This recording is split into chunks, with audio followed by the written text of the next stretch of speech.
yok arkadaşlar. İkimiz de bugün bir yere gittik.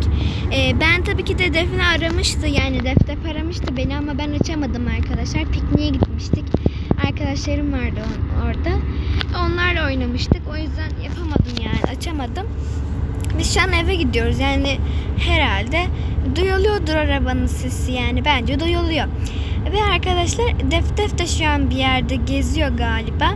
Ben onu akşam arayacağım arkadaşlar. Evciliği o zaman yapacağız. Ve arkadaşlar şey söyleyeceğim ben size. Eğer 10 abone olursak veya 10 like olursak arkadaşlar...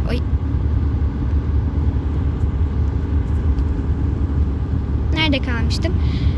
10 like olursak arkadaşlar...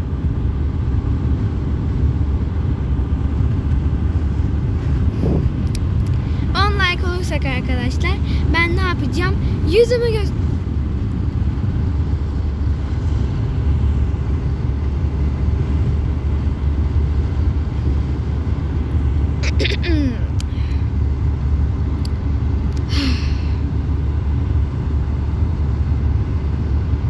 yüzümü olmadı böyle de ya. Şöyle. Yüzümü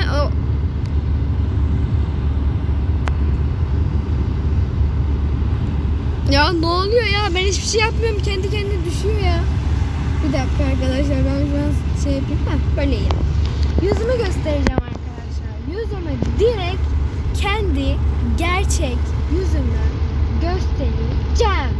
Evet. İşte bu.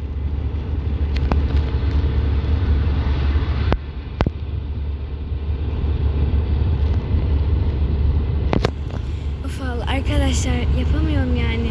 Bir saattir şurada durmaya çalışıyorum. 3000 milyar kere düştüm ya. Allah'ım ya, gidiyorum ben ya. Bana ne ya? Ben valla sıkıldım artık. 5 kere düştüm, 6 kere düştüm ama yani. Olamaz. Benim de canım var. Benim de canım acıyor yani. Değil mi robot? Evet diyor. Değil mi? İşte yani. Benim de canım var. Benim de kalbim var yani. Lütfen. Niye düşüyorum ki ben? Ben neden düşüyorum? Arkadaşlar başlangıç yaptığım yere gideyim. Orada görüşürüz diyeyim arkadaşlar. Sadece ben bunu demek istemiştim. Bir saattir düştüm diyemedim yani. Evet arkadaşlar. Geldim buraya. Arkadaşlar kanala abone olup like atmayı, zilleri çan sallamayı unutmayın.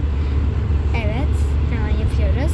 Like atın, kalp atın. Görüşmek üzere. Kendinize iyi bakın.